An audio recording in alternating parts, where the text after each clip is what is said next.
Welcome to Old Guy Tech, the OGT.TV recording studio. Technology for the rest of us.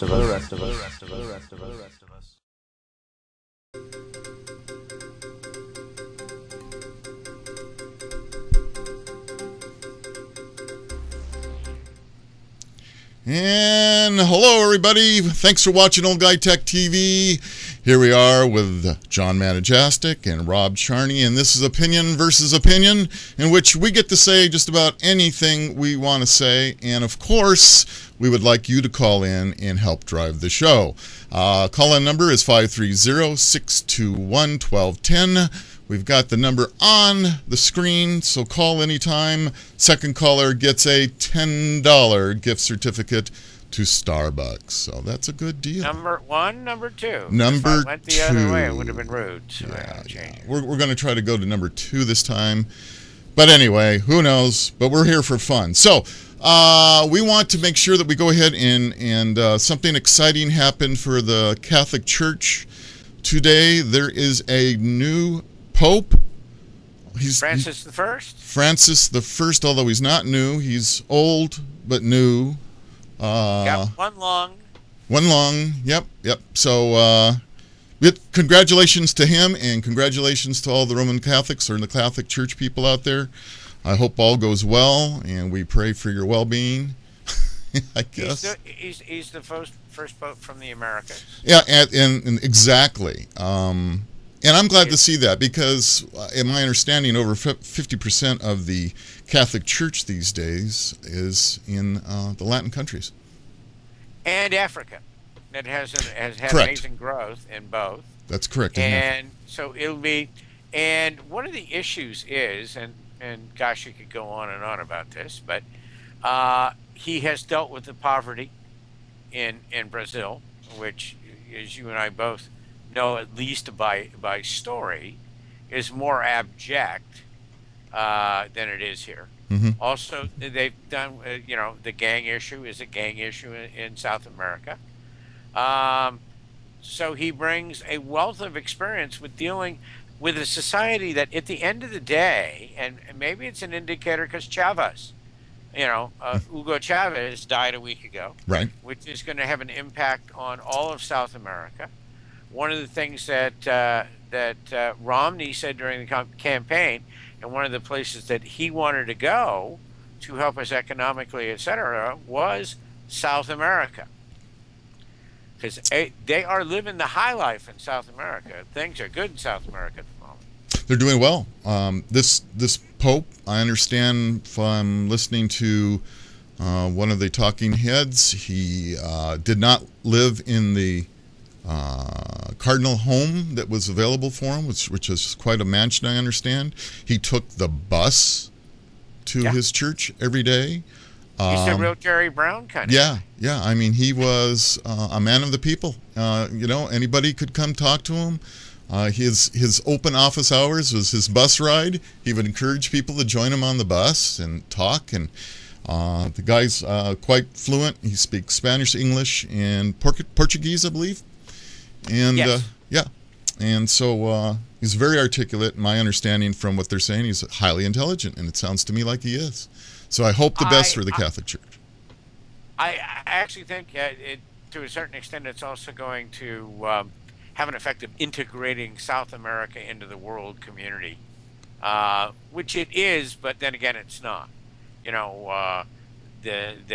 are relationships with Japan and South America. Right. That go back to many, many years ago. But I think in many ways that, and I've said this before, and this is something that was talked about out front during the Bush administration, was there probably in our future, the dollar will go the way of other currencies, and it will become the Amero.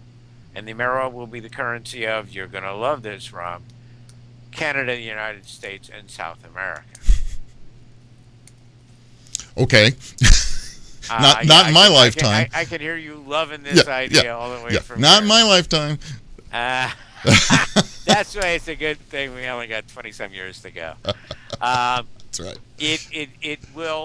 as I look into my economic crystal ball, unfortunately, it makes sense because of populations, etc., and dealing with issues, and it's mainly economics, that continents will become economic units, and there you go. Yeah. Well, I mean, it makes a lot of sense for us to keep the relationships going with South America and all of that. I mean, they're neighbors and trading partners, and we're getting more and more of our foods and products and things from Mexico and in other areas. Right. Yeah. The big agricultural distributors in California, rather than growing it here, go Central America, South America in the off season. Yeah, exactly. They have a much longer growing season there. We get, but during our winter time, we get almost all of our vegetables from South America. And it's good for them, good for everybody. All one could do is hope the best and see it move forward. Yeah, and to just light the flame. Here we go. The population of South America, 98% have some Negroid blood in them. So that you are dealing with a new situation for Americans to deal with that we haven't dealt with well, and that's Afro-Latins or Latin Afros. Mm-hmm. And they make up a large portion of the society and the culture of South America. So there we go. We started off with South America, and nobody want to call anybody been to Argentina. They also have just a killer wealth in minerals, kind of like Australia. Oh, absolutely. Yeah, absolutely. They're sitting on a gold mine, literally. Of bauxite and all kinds of other, things that will be needed in the opportunity world of the future. Yeah, and I wish them the best. I personally hope that we get everything worked out with immigration and we become great trading partners and friends and allies and all that good, warm, fuzzy stuff. Mm-hmm. I see no reason why we shouldn't. I mean, you want your neighbors to kind of like you. Well, I don't care about the Canadians. Who cares? I just shot that population down. I was about ready to say, just don't call them common Canadians. You'll be all right. If you put common in front of anything involving a Canadian, there's going to be a fist fight or better. You mean, okay, well, the hell with the French Canadians then. Well, they're apologized after your... The Quebecers? Yeah. The hell with the Quebecers? I have an opportunity I mean, year to deal with Canadians in one of my things that I do, and you should hear the English-speaking Canadians talk about the French-speaking Canadians. It's very entertaining. Yeah. We all need somebody to hate, and they don't have a lot of Africans up there. Yeah.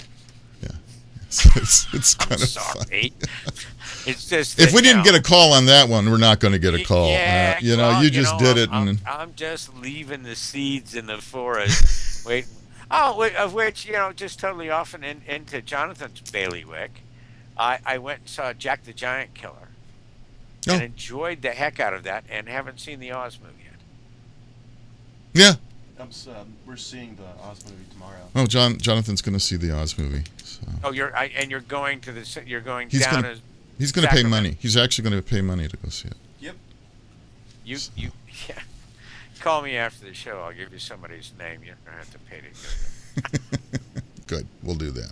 All right. Hey, so we talked about Pope. One of the things I want to talk about it really kind of depends on where your brain is, but if you can see this little thing I'm holding here, I'm kind of sticking John in the eyeball with it right now, and it's a little under 2-inch Swiss Army knife that I have had forever. It's been in my pocket so long that the little Swiss symbol is gone. And TSA, our wonderful TSA and our airports and airplanes have said that they're no longer going to confiscate or ask you to remove these little knives. You're going to be able to carry them on with you. Well, the Los Angeles Clippers will, because that's where my last one went, in their trash can. Yeah, And confiscated that doesn't evidence. stop the arenas and other areas from deciding what's dangerous and what isn't. I had the sheriff in studio today, which everybody go and watch that episode. That was really good, and we talked about the fact that the reality is, okay, this knife could do some damage, but the pen that's sitting on my desk could probably do a lot more damage if you just knew what you were doing. So his opinion was, yeah, okay, whatever. And then you hear the not the stewardess, the Flight Attendants Association and the Federal Air Marshals Associations, of course, are all crying foul and how dare you do that, and you can't do that. And of course, along with the knife, they also have approved tennis rackets, lacrosse sticks, miniature baseball bats, a few stupid stuff.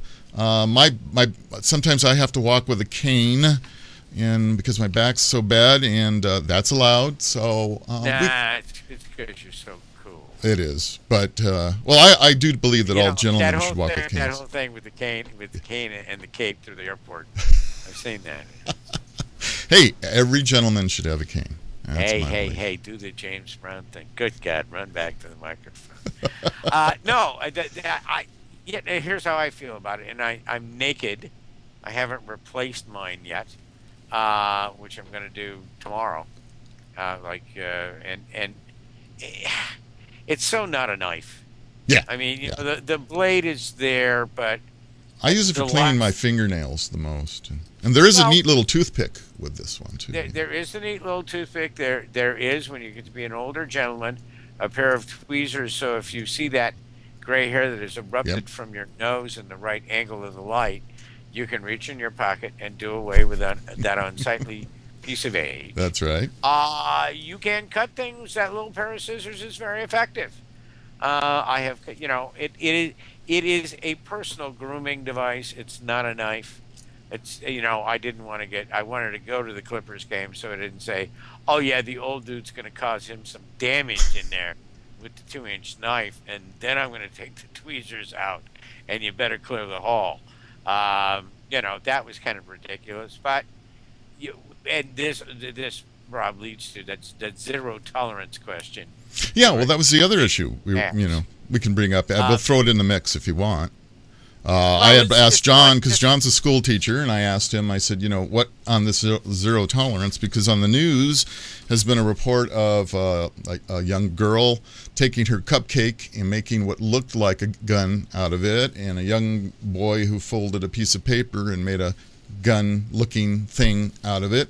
And same thing with a Lego, and all three were suspended from school, and that's ridiculous, folks. But it is. Here's how I have to look at it.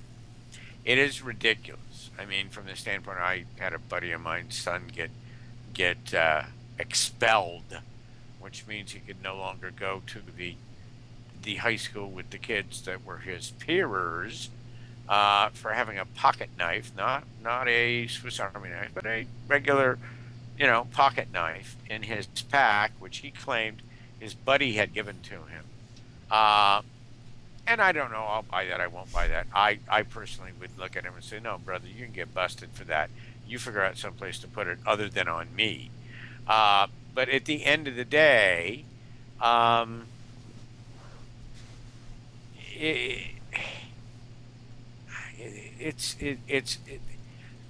yes, I mean, now where he's sputtering. Well, the reason why I was at a school today where previously during the wintertime, after the incident on the East Coast, they locked down. In other words, you were supposed to have the door closed and locked. Right. Today it was 91 degrees in Bakersfield, and I had both doors open and the fans on and the AC on, and nobody really said much and nothing to me. But I do get a little paper badge that says I'm a substitute teacher. I think that is okay, but at the same time, while we're worrying about confiscating knives and throwing kids out of school for something that big, it was more important that the district really should issue ID, encoded ID, so maybe you could access a computer, but they don't have readers. so they're not that sophisticated yet. But I think the district should be issuing an ID to all substitute teachers that come on campus, because you just don't know. I think it's, so. I'm surprised they don't. Well, now they all have gone to some very flimsy temporary at each school, but at least it's there. Previously, the district I teach in, which will remain nameless because maybe one day they'll give me a job, had 500 substitute teachers, none of which had any ID. Mm-hmm. And even before Newtown happened, I was not okay with that. Yeah, I can see that. My friends in Taft got very lax about that, and they've tightened that back up. I had a picture ID that I wore all of the time in Taft for years before the incident. But they now, in defense of the Taft Union School District, I think they've handled their problems really well. And they finally have a permanent superintendent and principal of their high school, because they were without one in an interim period. Mm-hmm. But no, it's so guns. It's so overreacting to the situation and shining the light in all the spots except where the cockroaches live. I think for the TSA, it's a non-issue. They're not, and that's the whole reason. Their claim was they're tired of spending time digging out for little knives that really aren't going to do something, and they need to search for the stuff they really need to search for, such as underwear bombs. Well, that's what they said. There you go. I'm still taking and I'm going to say this, folks, I'm taking my fucking shoes off. Yes. That guy was a nutball that the French put on an airplane to us. And I'm still taking my fucking shoes off. What for? I mean, give me a break. They're shaking down grandma's diaper because of the guy that tried to light his own. These people are freaks. They are anomalies. They did no damage because they were so incompetent, and that they tried to light their shoes with matches. Bring a lighter. Okay? We're so grateful they're so stupid. Right, and because they're stupid, I have to give up even more Fourth Amendment rights and take my fucking shoes off and let people grope me because they stop using the X-ray machine. Yeah. And besides that, they're all going to be furloughed because of the sequester that was going to be the end of the world that's in effect now, that they're not even talking about it anymore. Yeah, it's like, we were going to have a fiscal cliff situation and the end of the world was going to come, and here we are. Well, because 13 days in. It's a non. They keep, again, we're going to have another fight. When it comes to the Congress, the president, and financial matters, they have cried wolf on me far too many times. Shut up. Deal with it. Tell me what you're going to do. Both sides. Pass some freaking legislation so I can vote for it. Because here's the whole deal with the Congress, is that outside of the gerrymandered districts of the Republican, they're obstructing, but they're not doing any legislating. We're back onto this deal again. But they're not doing any legislating. So stop already. Do something so I can actually look at your voting record and decide if I like the way you voted as my representative or not, so I can vote for you or the other guy. Yeah, I'm perfectly okay with them not putting any legislation forward. I don't understand. The point is, you get elected, and everybody that gets elected feels that no matter what it is, they have to get some form of legislation out so that they can say they did thus and this, and about the only thing they really give a damn about is their pork barreling, and that's what they're looking for. But in the meantime, it's publish or perish for them, and I would like to see one that actually said for every new law passed, 2 ought to come off the books. Well, how long can you keep passing legislation that means anything to anybody? I mean, I was talking to the sheriff here, and we were talking about the district attorney, and talking about some of these laws, and he said he can't keep up with all the laws that are being passed and brought up and changed. A deputy on the street doesn't have a clue what's legal or not legal. It's just gotten ridiculous. Oh, absolutely. And the problem therein lies is it's just the bureaucracy. We allow this and and now part of the real problem is this, Rob, is that a lot of those public servants don't have jobs anymore, and they've not been replaced. So in many ways, the inhumane treatment of public employees, and I am one, and believe me, it's inhumane how I'm being treated for the job that I do. But the fact of the matter is that above me and in any school district, there is just a web of bureaucracy and people that are making banco. Absolutely. Huge, huge dollars. And it's duplicated on the district, and then on the superintendent, and then on the state level, and then on the federal level. Right. There are people on top of people on top of people who are ultimately, maybe on their best days, really good folks and great public servants, but on most of their days are in the middle of the pork barrel and getting benefits, and just eating money up. Yep. And just eating money up. They're defending their serfdoms, and they're going to fight tooth and nail to keep their job, but the heck with you. And it's funny that you mentioned this, because I came across a piece of information, just struck my email, and I looked at it, and I went, this is kind of interesting. So the salary of a retired United States president is $180,000 a year for life. No, that's old. I think it's $250,000. Well, I don't know. They said this was new. It's more than the middle class wage. Oh yeah. So anyway, let's speak. House and Senate, they get $174,000 for life. The Speaker of the House gets $223,500 for life. He gets more than the President of the United States. So does the majority minority leaders. They make $193,400 for life. And remember this is the retirement money, not what they're collecting now. It's retirement money. And then, of course, the average teacher, it's about $40,000? Retirement? Yeah, let's say you've stayed a teacher. For me, being a new teacher, I'm going to come on between 40 and 50 grand a year, which used to be a lot of money, right? Which now is survivable.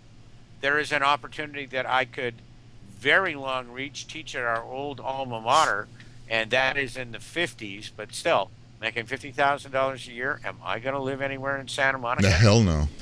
I don't think so. No, it's not going to happen. Unless I find me an old rent controller or something to get into. Yeah. But it ultimately, and at the same time, Wall Street guys are making more money than you can count. And what are they giving? And I don't mean it, but what are they contributing to society? Nothing. They are dealing in obscure and minute financial products that really don't and economically don't have much impact, because they're not really part of the day-to-day money supply. You want to talk about that the market's at record levels and people have given up looking for jobs? Yep, absolutely. And they're not throwing it in the unemployment record. Those people that have fallen off, they no longer have unemployment insurance, and they've fallen off. They're not even counted anymore.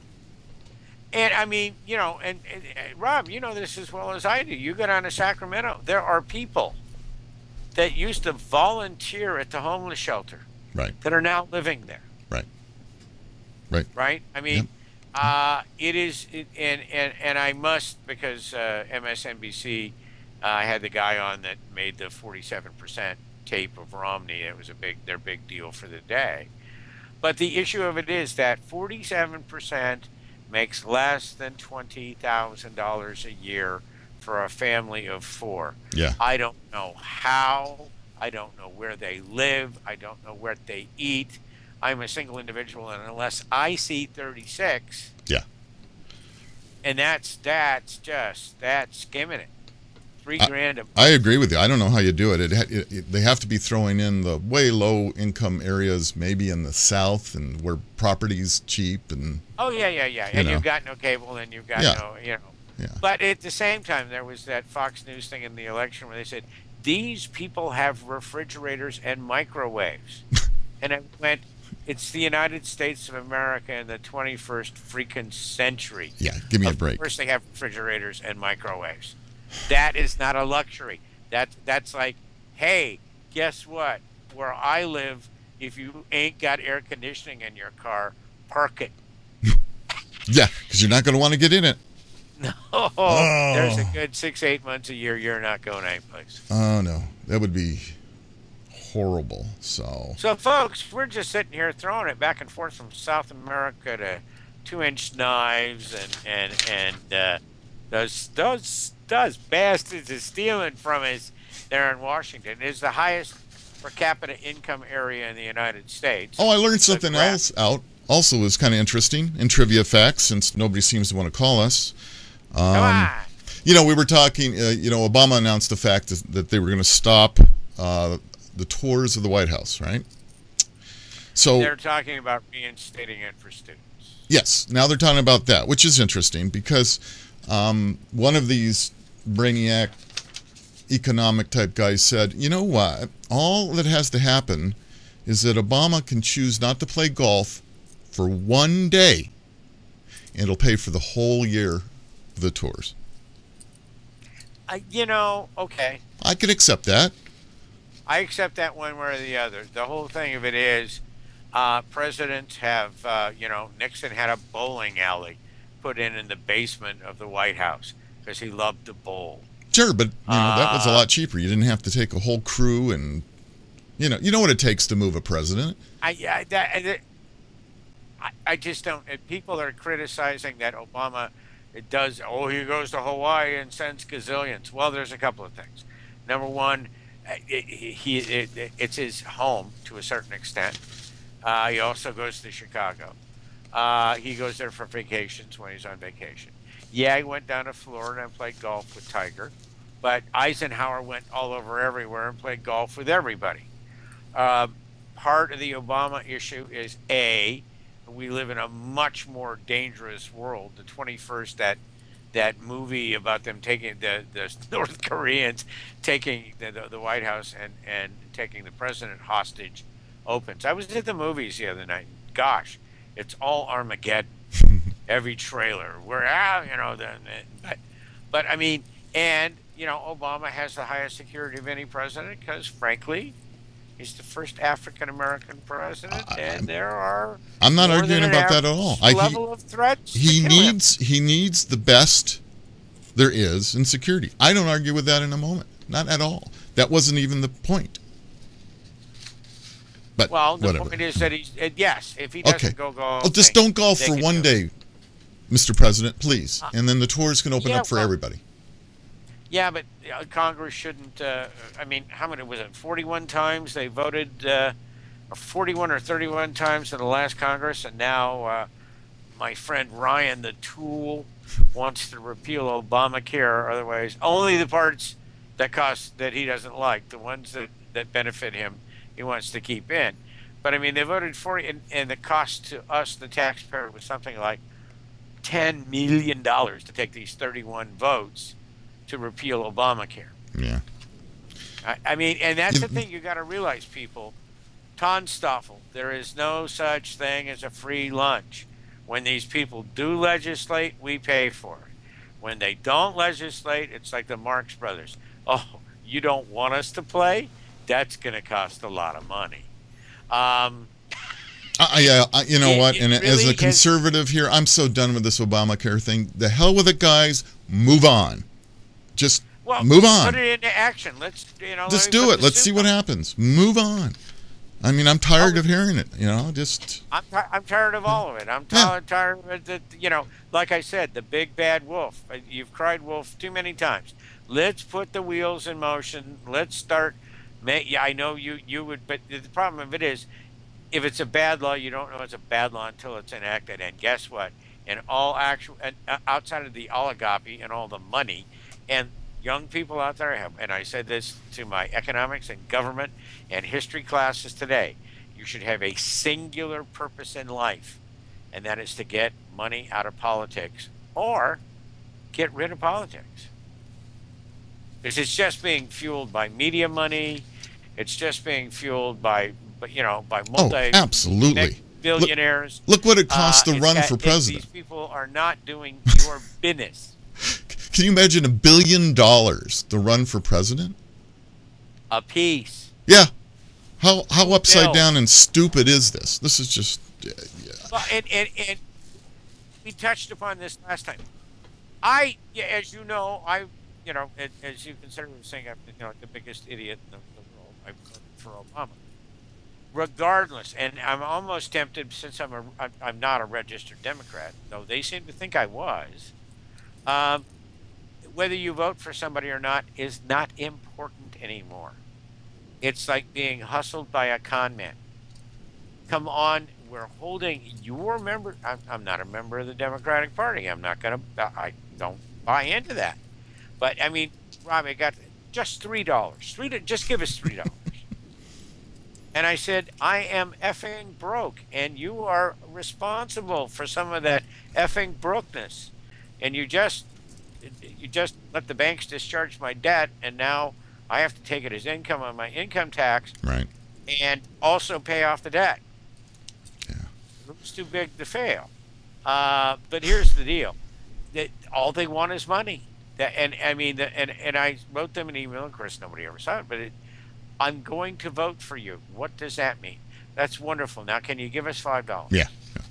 Chris, that's what I'm doing And the too. most- Anybody out there watching, I need $5. Hit our donation button, please.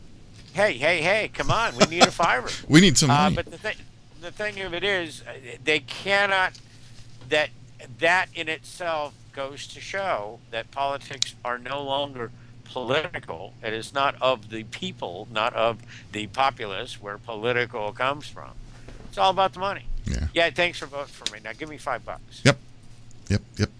Their hands are out at every turn. I was gonna say, From my dead cold hand, you'll get the fiver, man. Jonathan says, what do you got? I was going to say what the old line about politicians is it's the last bastion for uneducated people to make a lot of money all at once. Yeah. Oh, Yeah. Yeah, whatever. Figures never lie. Yeah, I don't know. I'm just so tired of these idiots. So Hey, I was Are so you tired? We're tired. yeah, we are Come on. definitely tired old guys. There's no doubt about it. Oh, I know what's going to ask you. You know, I have a very, very good friend who's a very successful entrepreneur. He's in the business of helping people actually get products to market, and he's been very successful in all that.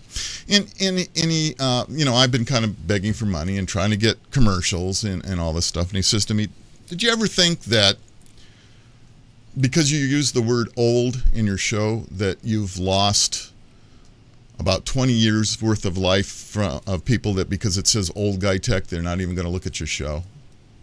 They don't think it's funny that it says old guys, and no, I'm not going to look at that because it's old guys. I don't know. I told him what. I can't. I find it amusing, and it is amusing that we are far from really old. No, true, right. But at the same time, over a half a century, you got to say you got some patina, if nothing else. Well, the thing is that I told him, we had the opportunity to go through the Consumer Electronics Show and the SHOT Show, and it was amazing the attention we got with the name Old Guy Tech TV. Everyone from high-ranking NBC executives on down the road thought, what a great idea. And I was going, okay, so I stumbled upon something. And my friend says, you may be losing your audience. And I'm going, because of my name? I don't think so. But anyway. I don't know. And what's the gentleman's name? I can't remember it. He's been a computer guru. He's our age. You talking about Leo Laporte? Who? Leo Laporte. Yeah, Leo. I mean, and everybody knows he's an old guy. Yeah. But he's he's techie hippie and or tech hip, and there's two words that are old. Hippie But at the too. same time, he knows, and Leo's on top of everything, and he stays on top of everything, and just goes to show you, we don't curl up and go in the corner and lick our balls. Or Oh, no, anything. no. Heck no. So I just thought that was kind of an interesting statement. Jim, if you're listening, thank you. I really, really appreciate it. But I've got too much money invested in the name. I'm not changing it. So all right. So we did. So we didn't know. It certainly is enough to make people want to take a look. And then again, some people. And that's what you want. We want them to start. They always say, how come you can't get that demographic? Well, how about the 5 demographics I do have? Is that of any value? Yeah, that's the whole idea. You got to do whatever. So I was goofing around thinking about what are we going to talk about, and again I came across this was kind of interesting. I thought it was the 15 leading causes of death in 2009 according to the CDC. I saw that and did not read that today, so Kinda elucidate, my friend. It was interesting. So, heart disease is still number one. It's been number one forever. Take your bloody half an aspirin before you go to bed every night. Yeah. I kind of thought that one might change places with people not smoking as much and all your Lipitors and other cholesterol medications out there. So maybe as the numbers get closer to 2012 and 2013, maybe that will change. Unfortunately, number 2 is still cancer. Well, it's big. It's too big a business to be cured. Well,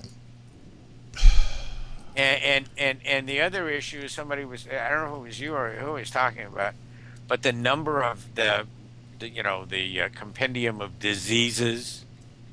It was originally a pamphlet that was 7 pages long in the 1890s, and now it's a gigantic volume that's some 700 pages long.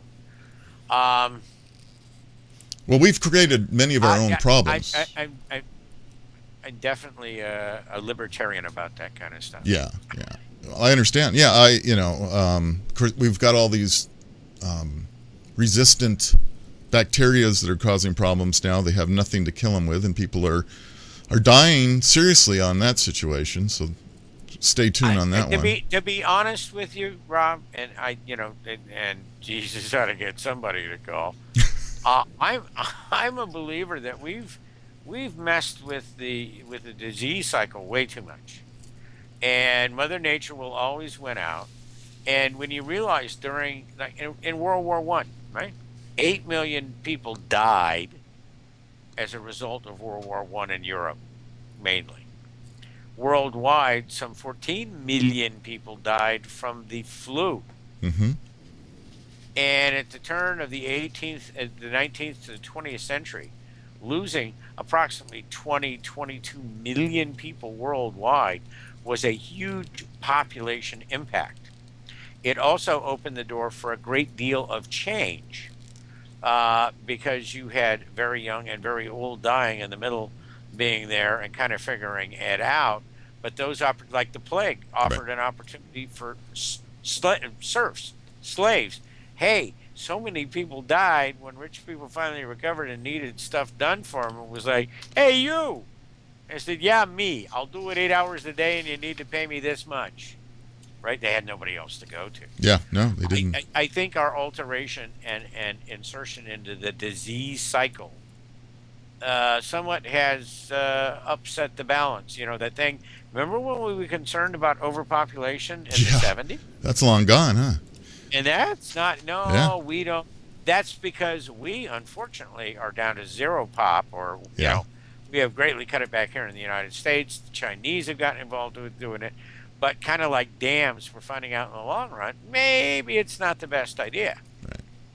Right, yeah. Not that I don't want to live to be 100,000 years old. Even the Chinese are thinking about letting people have 2 children now, which is interesting. Well, because the sociological studies show if you separate the generations by too much, you lose culture, which may be one of the issues we're having. And I'll say this here, this ought to get a phone call. I think a lot of the anger about entitlements, et cetera, in the United States is more parents and grandparents being totally disappointed in their children, grandchildren, and great-grandchildren, and their innate desire to live the American dream, work hard, and earn something. And it's white, African-American, brown. It doesn't make any difference. when families are having to, and maybe nothing, but when kids are having to move in with the grandparents, or the grandparents are parenting great grandkids or grandkids because of economic or drug dependencies or other just flat failure syndromes that are in the society. I think that anger gets misdirected at some things, and it's just that we are terribly disappointed in our failure to have produced, quote unquote, a better generation. Yeah. No offense, Jonathan. None taken?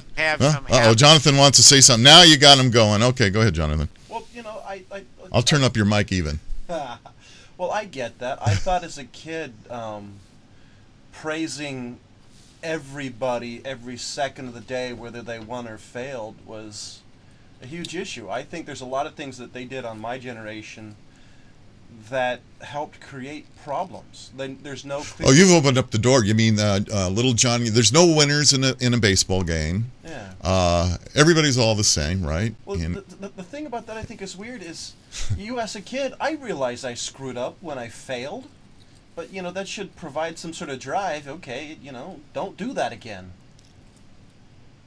A couple of things. Number one, success is good.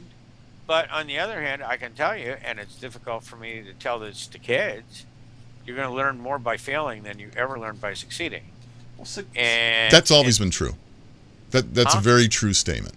Well, success is better gained by realizing how you got there, by realizing that, okay, I screwed up in here, I improved there, reflecting on how you got there and the people that got you there. But in that failing scenario, it doesn't mean buying the uniform, the shoes, the bat, and the helmet. It means instilling in that person a desire to try their ass off to do well. Yeah, absolutely. Working hard, no entitlements.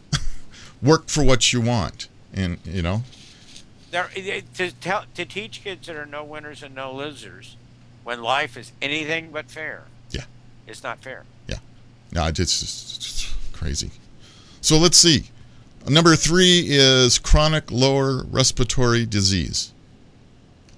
That's from smoking and or polluted air, right? Or asbestos and or mining. And then that rolls right into stroke, which makes sense. That's right after that. That's number 4. Which can happen from 1, 2, and 3 if you ignore them. Exactly. Or you have a problem. Yeah, and but that didn't surprise me. So number 5, and I wish I had defined it a little bit more, but it just says accidents or unintentional injuries. That's what they labeled it. Unintentional. Isn't an accident always unintentional? I don't know, that oxymoron there. Well, that first wife was a little questionable, but outside of that, no. Usually they're just accidents. That's right. But the one that did catch my attention is number 6, and that's Alzheimer's. Yeah. And the issues related to it, and that's up there. Number 6. That caught my attention. Having a sister who has Alzheimer's, that caught my attention right away. My father, every one of his brothers had Alzheimer's. Mm-hmm.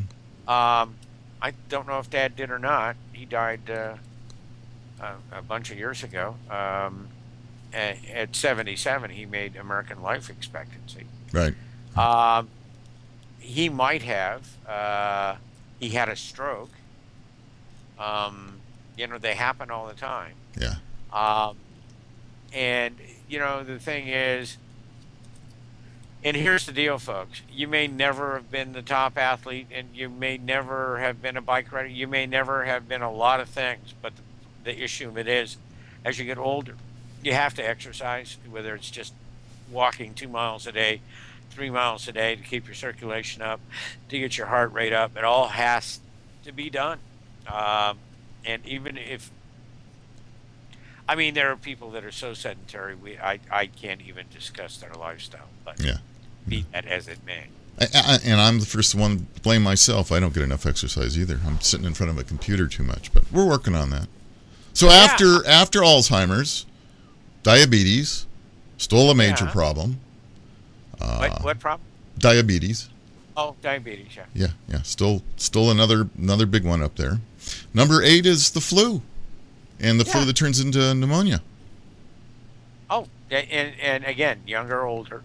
The Yes. two extremes. The two top and bottoms are the most susceptible. And of course, this year the story was that you know when you get a flu shot, it's the best guess from the so-called scientists from the year before what flu is going to be most virulent this year, and they really blew it this year, is what we've heard. There's been more flu-related hospitalizations this year than there hasn't been in the last at least 6. The vaccine was a fail. Yes. It didn't do anything. It was, If you yeah. got, and somebody said something about the flu on Facebook, and I think I mentioned something to you. I shouldn't say this because this probably will not bode well for me.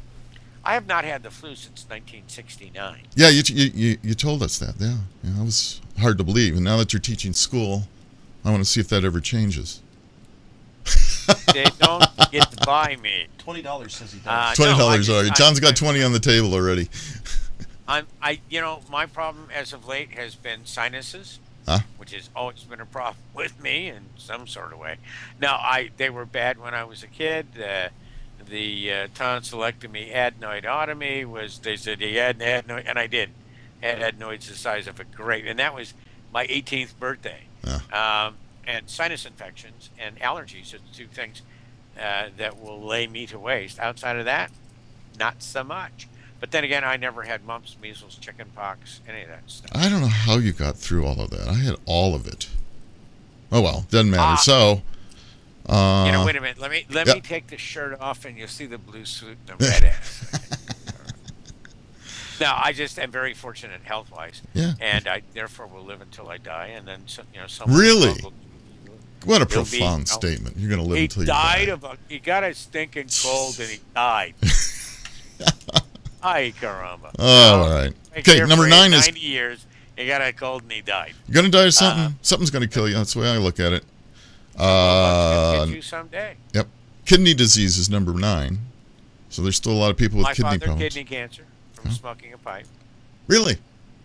So Oh, that was from probably from swallowing the tobacco juices a lot, huh? Two things: consuming the nicotine, and I mean, one thing a pipe smoker can say is it doesn't have all the additives that a cigarette has. But my father used to talk about how it was okay for him to smoke a pipe, although he sat in a cloud of tobacco smoke, Yeah. which he breathed, and we all enjoyed with him. Right. God love him, I miss him a lot. Well, I Smoked grew a up. pipe. Both my parents smoked, so my whole household growing up was yellow haze everywhere. Well, how much did your dad smoke, John? Was it all the time, occasional? My dad smoked at least a pouch a day, probably 6-7 bowls of tobacco a day. Yeah, it was quite a bit. Wow. Jonathan, at one point I smoked 3 packs of cigarettes a day. I don't My lungs have recovered, but I still have COPD. Really? Yeah, the vital capacity was diminished by smoking tobacco for all those years. When did And you then quit? we're on, September 11th, 2001. Oh. Was my week to quit, and the towers came down, and I said, Good time. I have no idea how many people died, but I can save my own life, Mm-hmm. and I'll never forget the day I quit, and therefore, I will tell you, for everybody that does smoke, and if you're an older smoker, stop. Yeah. Because you might, unless you don't care. But anybody that was a smoker for as long and as much as I was, you have no idea how how much the quality of life can improve by quitting doing that. Absolutely. I smoke cigars every once. Well, I still smoke a pipe maybe twice a month, so that doesn't get in the way. I And don't think. I'll bet you have a beer occasionally too. Very rarely, but occasionally, yeah. Maybe more tobacco. even a shot of tequila. Whiskey or scotch or something, yeah. Yeah, I mean, as said by everybody 1,000 times, in moderation, except for the unique, what was it? Winston Churchill smoked 20 cigars a day and drank a quart of liquor. Oh yeah, there's all these exceptions to every rule. Some of these people can smoke. There's people that are 100 years old, smoked every day of her life, And, good for her. I actually know a lot of successful people that are abusers. Yeah. In some way, shape, or form. Yeah, there's probably something there, that the drive to succeed and self-abuse probably comes into that. Yeah. I just missed out on the success coefficient. The self-abuse. Darn. You had the rest of it down. Yeah. Well, here, number 10. Here we get it. It was never that important to me. Yeah. The old statement is that if I thought I was going to live this long, I would have taken better care of myself. There's some truth to this. Oh, hell yeah. There's a lot of truth to that. But, here you go. Here you go. There we are. A couple of old guys on Old Guy TV, Tech TV. Right. And I guess we covered that name bit. Yeah, we did. That fits in there. Okay, so we're going to we'll finish this list up real quick because we're actually going to get down here. Okay. So number 10 is suicide. Suicide is painless. That's still a pretty high number. Sepsis is number 11. Liver disease. Sepsis is some kind of bacterial infection that is not treatable by. You usually get in a hospital and then you die. And you die. It's happening more often. Let me give you another piece of longevity advice, people. Go to the hospital, get fixed, go home. Yeah. Try not to stay there. Stay in the hospital. Get the heck out of that hospital. Well, there's everybody that works at a hospital tells you get in there and get out of there as quickly as you can.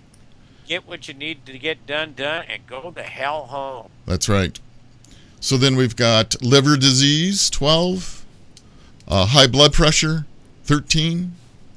Parkinson's. 13%? Oh, 13. 13, yeah. High blood pressure, hypertension is 13. Parkinson's is number 14, and that really, that just didn't seem right. That's a huge number, I thought. I didn't realize that Parkinson's was as widespread as CDC seems to think it was in 2009. Well, but you got to remember that there are 340 million of us. There are more Americans than there ever have been before. We are living longer. So, from what we saw as we look at it, as we look into our future and what we saw along the way, right? You go, I know some people that had Parkinson's, but it's not that to be number 14. Yeah, that surprised me too. But Alzheimer's in the top 10. Yeah, I know. Well, like you said, there's more of us than there ever been. We're living longer than we ever have. So this, I can see why things are shifting as to why people are dying.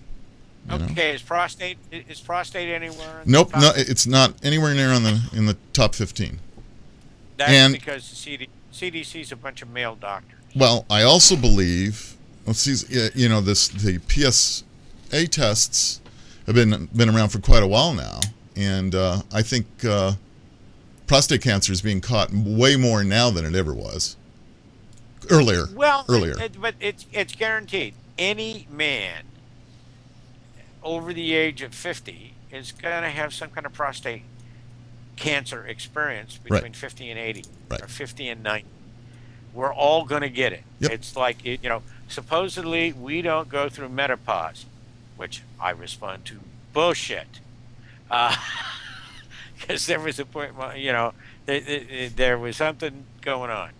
But so let's say that women have to go through menopause. Believe me, men will have to deal at some point with something going wrong with their prostate. Absolutely. Yeah, unfortunately I've had a couple of issues myself, and it's not fun. Our dear friend has had many, and he goes to the doctor once every couple of months and gets reamed. Yeah. I don't know. I would say, can't you put something else in? Is there another way? Can we get around this? Is there a pill I could take? Yeah. And that's the other thing too, Rob. And I take a battery of very simple vitamins every day. I always have. I try to make sure that I drink a half a gallon of vegetable juice a day, practically. That's good. Along with water. Yeah. Because you got to have it in your system. You have to be hydrated. I'm going to a doctor. He's a great MD. I've been going to him for 15 some years, and we're going a little more homeopathic than we had before. And one of those top things is you've got to be hydrated, and you have to drink. And I am a camel. I just don't drink. It's, enough fluid. So I'm having to force myself to drink. You've got to be hydrated, and more so as you get older. I used to be, but now for any number of reasons, I mean, like, yes, I have to get up during the evening, but I drink at least 3 large Coke cups full of water before I go to bed. Mm-hmm. It eliminates leg cramps. And so what if I have to get up and take a leak? Yeah, no, absolutely, absolutely. Hydration. I drink important. well in excess of 8 glasses of wash a day. I Yeah. can assure you that. Well, that's important. Now we got how far? 13, 14? One more, last one. Kidney disease. Huh? But we had kidney disease already was in there. That was number 9. Actually, 15 is homicide. Which, there you go. Yeah. I mean, I don't know. I could make the gun lobby argument of, see? Yeah. And even that, guns are not the main. They don't break it out to as how many are guns, hammers, saws, crowbars, fists. Cars. I mean, who knows? Poison. It could be anything. So, yeah, we do live in a very dangerous society to a certain degree. And I, seen that at 15. And one thing I can guarantee you, Rob, I mean this with no bad intent. You're going to die. Yep. And so am I. Yep. And something's going to cause it. Usually that pneumonia thing runs in at the very end, and you succumb to something that is naturally occurring in the environment that we have otherwise our immune systems over time and genetically have become resistant to. Mm-hmm. Mm-hmm. Absolutely. When you get old and frail and your immune system breaks down, then all of a sudden one of them gets through, and he died of the most ridiculous. We got rid of that hundreds of years ago. Well, people are still dying from it. Yeah. There's a point. I was at the doctor's office and I was watching this lady, and God bless her, she must have been in her late 90s, and I'm watching her still walk, and she's walking with the walker and all hunched over and bitchy as hell. I mean, she was just ornery and crabby and everything, and I'm thinking to myself, if I was that old, I'd be bitchy as hell too. I want to go sooner. I really don't want to get to that stage. I really don't. I don't want to be hooked up to oxygen. I don't want to have, The thing is that you have a family to look after you. Yeah. I'm not getting to that phase because, you're going to be the one that rolls me off the cliff in wheelchairs. There you go. Okay. Put that in writing. Rob's got to wheel me off the cliff. It's a suicide pact. When you're ready, I'll roll you. Call me up. I'll come over. Yeah. For you, roll me. It'll be okay. Yeah. No, I think the one that's going to do. We've taken up about an hour of these people's time. We have done that. We are under 2 minutes to end of the show. Sorry we didn't get any calls today. I'm going to keep harping on these people, and sooner or later somebody will find something that they like and they'll call in. But this has been fun. John, thank you for joining me. And I apologize. Last week I was in the middle of drag racing. The mother of all drag racing events, the March meet was on, and it was my esteemed pleasure to be in the seat announcing it for the 22nd year in a row. There you go. Very good. That's with cars, right? Yes. Yeah. Not horse and buggy. It's going from room. No. Well, we did well. As the summer rolls on, and depending on schedules, we may not be on every Wednesday, but we're going to try as long as we can. And I'm having a blast, and I think you're having a blast. And one of these days, somebody's got to hear something and want a piece of our ass, and they'll call. Yeah, they will. Sure. They'll get mad at it. We'll pick something that's going to really piss somebody off, I'm sure. So we'll find it. Listen, I'm going to sign off as you sign off. I'll talk to you guys in the next week, and next week you better call. Yeah, you better call is right. So it's Rob Charney for John Majestic and Jonathan Charney. Hey, thank you for joining Old Guy Tech TV, and we're out of here.